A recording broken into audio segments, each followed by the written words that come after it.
based on examples from the book and your experience in the Gaza war, uh, how should we talk about the Israel-Palestine conflict? Oh, we should talk about this not as a conflict. There is no Israel-Palestine conflict, but as a conquest. And it's a conquest of a settler colonial project operating under the radical and really anachronistic ideological framework of Zionism, which aims to create an ethnically exclusive state within a region and in a particular area where most of the people are not Jewish historically. And so this requires ethnic cleansing in order to create a mostly Jewish state. And it's what the source of the crisis is. It's why Palestinians traditionally resisted not the presence of Jews, but the creation of a state of a certain political nature in their midst. And it was because there is no place for them in the state if they're Christian or Muslim. It's a state that has a place for people like me who are Jews from around the world, and it provides them with superior rights to the indigenous people. And so what do you do with the indigenous people in that situation? What do you do with non-Jews in historic Palestine if you're establishing a Jewish state? You have to ghettoize them.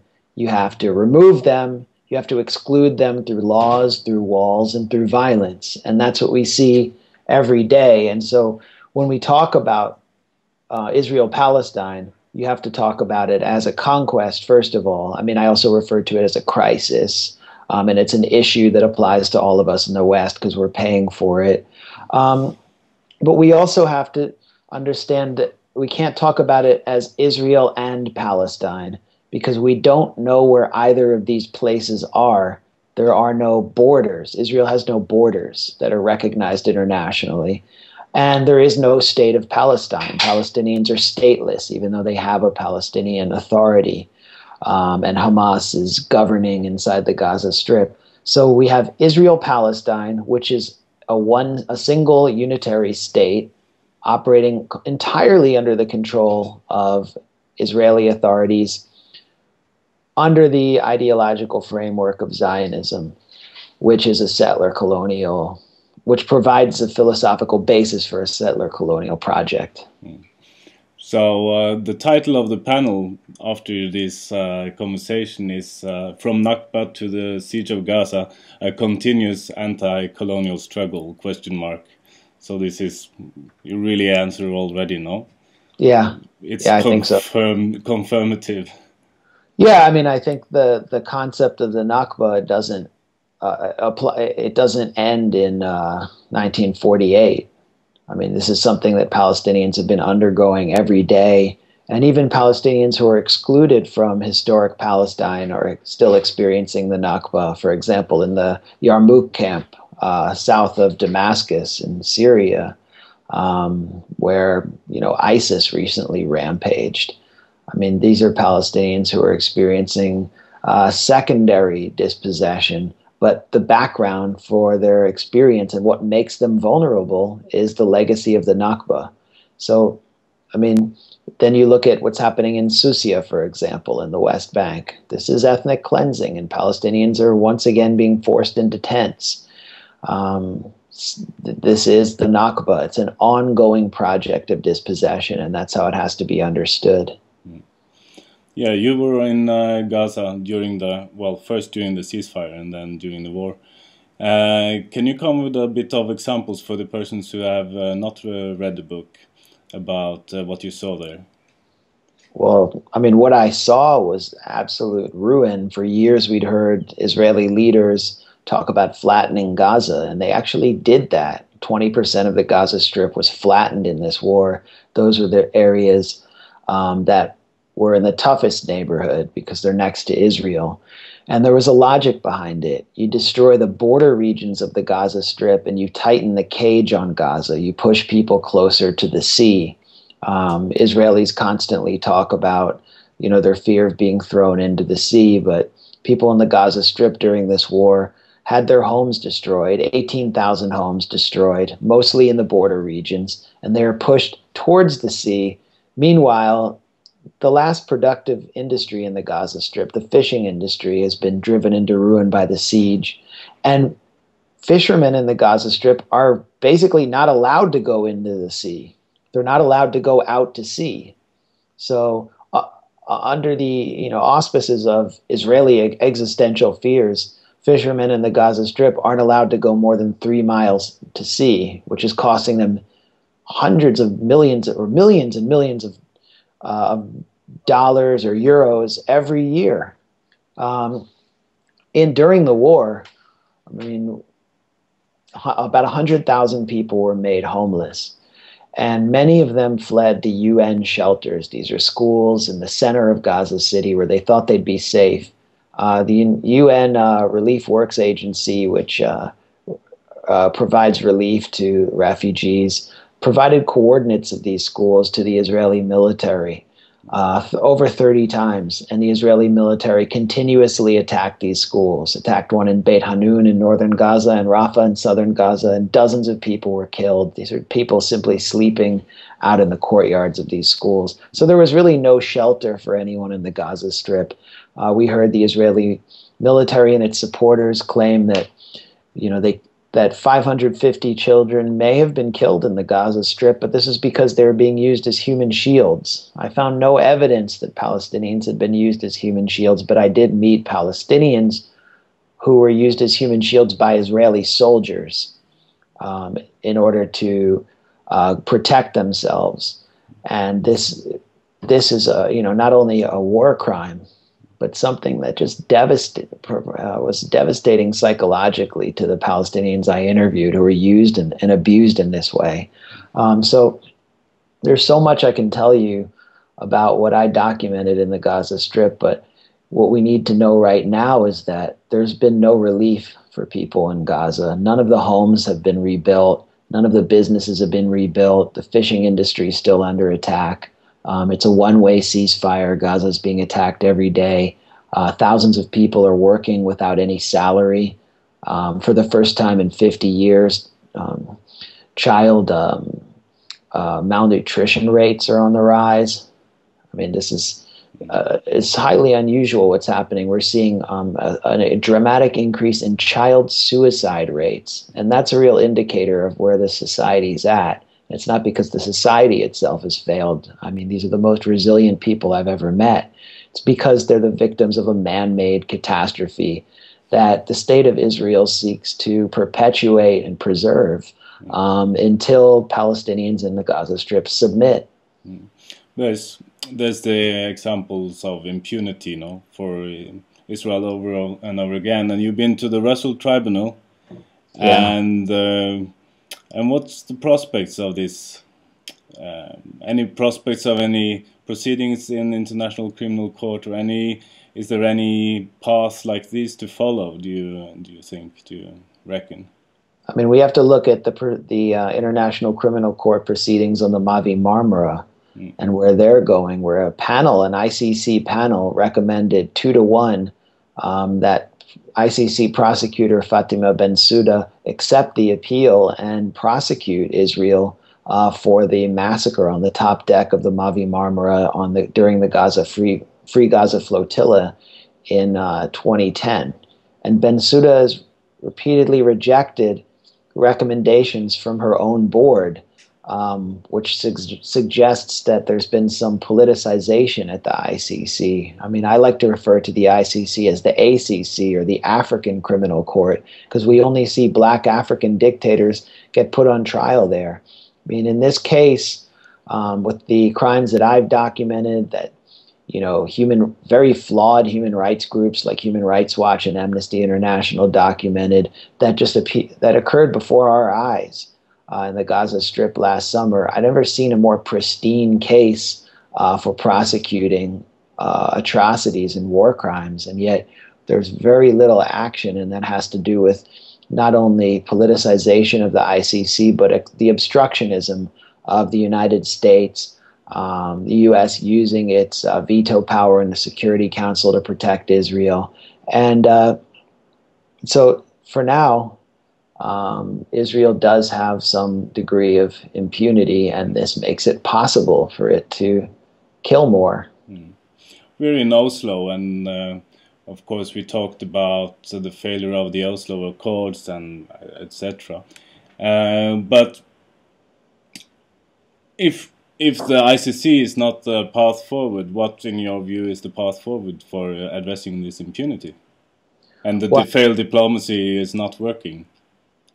Well, I'm not a legal expert. I mean, I work in the realm of journalism and, you know, public speaking, and, you know, I work with words, and I document a lot of the crimes that I think can be prosecuted just by using whatever access I can get. But I think that universal jurisdiction, where it's applicable, has had some effect, and we recently saw a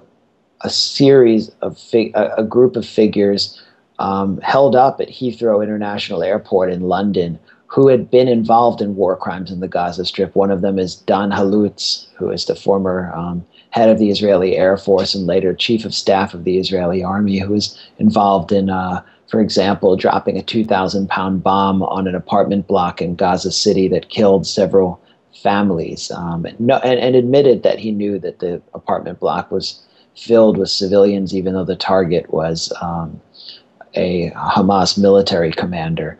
So these efforts have been, you know, stopgap measures. They've been Band-Aids. Then there's the BDS movement, the boycott, divestment, and sanctions movement, which just simply aims to turn up the temperature on Israel and to show Israelis that what they're doing is not acceptable, and that there will be a price tag for occupation and apartheid. And I think that's taking effect internationally. And so there has to be measures for those who portray themselves as cultural ambassadors of Israel to be excluded and boycotted for as long as Israel boycotts and excludes Palestinians for simply being Palestinians. And then I think that those of us who are involved in documentation need to identify the criminals and to make their lives difficult through nonviolent measures. And one of the things that I've seen left-wing, Israeli dissidents do is to actually begin to identify the names of soldiers involved in crimes against Palestinians, and to put those names out there. I think, that's important. I noticed that when I went into homes that had been destroyed in the Gaza Strip that Israeli soldiers had occupied and used as sniper towers and bases of operation, there would be shooter schedules on the walls. And so Hebrew names were spray painted on the walls, and those names were erased as soon as the soldiers left. They were painted over because of the fear of prosecution. So we need to get those names all the way down to the field level. We're talking about from Netanyahu down to the field level of the Golani and Givati brigades. We need to get those names out there and start to work on restricting freedom of travel for these criminals. But also in your former book, Goliath, you have been describing a society that is becoming more and more fascist and less and less skeptical towards warfare. Yeah. How do you view the situation in Israel in relation to this that you? Well, we've been encouraging the growth and gestation of that kind of society by providing Israel with nothing but favors.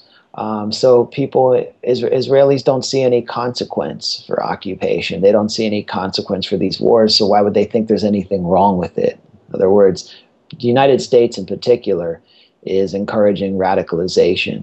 But so is Norway by maintaining, and supporting corporations like NAMMO, which was directly involved in some of the atrocities I documented in the Gaza Strip. I mean, I found NAMMO weapons in the rubble in border towns like Hosea, where people were massacred and just simply driven into ruin.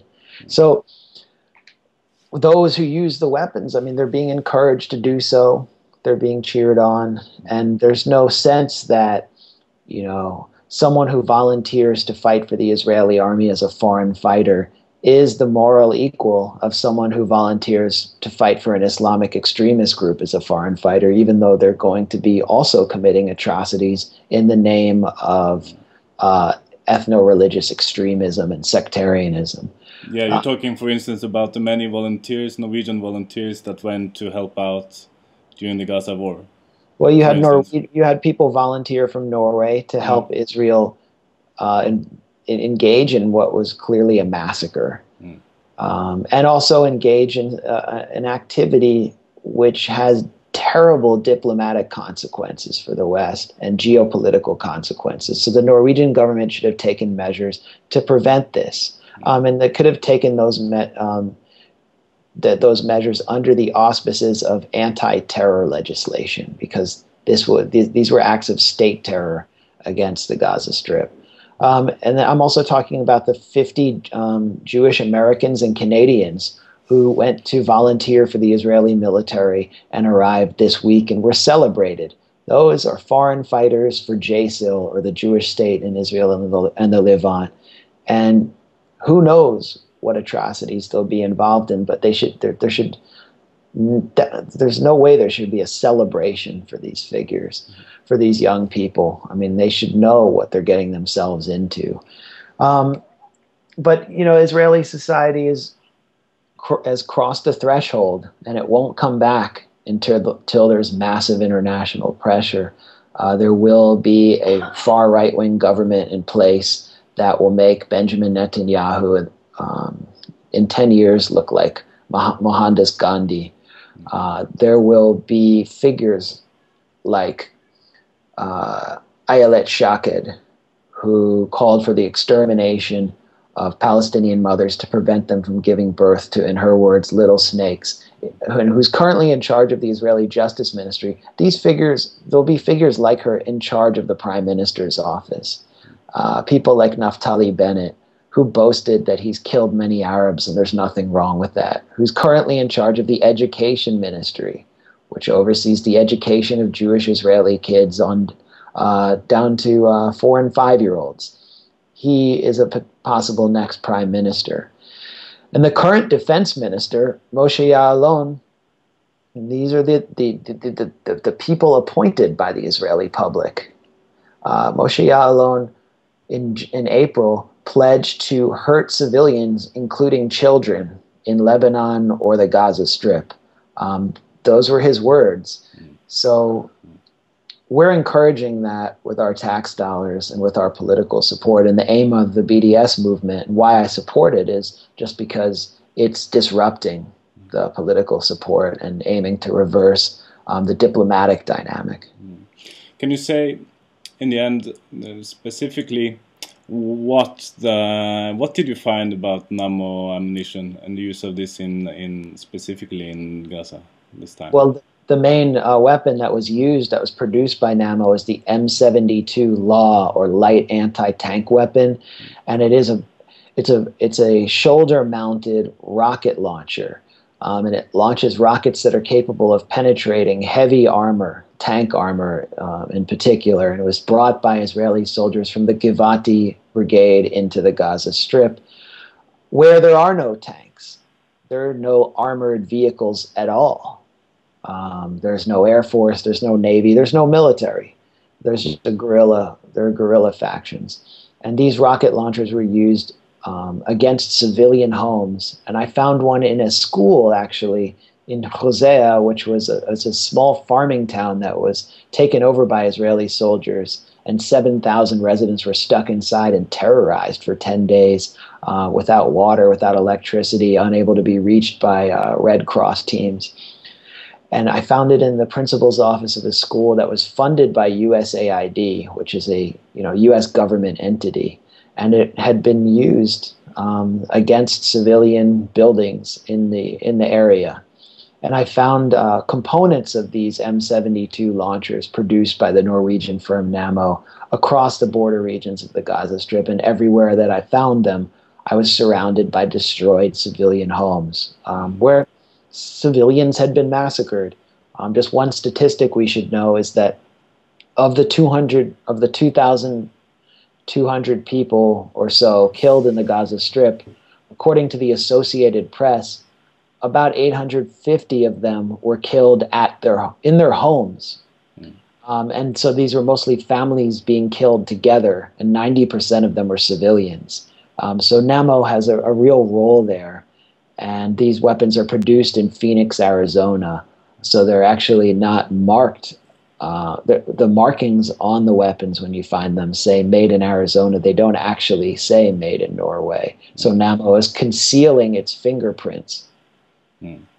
This is a clear-cut example of what Norwegians could protest on and put pressure on. You also should follow the example of the British activists who've been occupying the factories of the Israeli-owned Elbit Systems, which produces drones in northern England, and they should continually occupy NAMMO's factory and offices in Norway.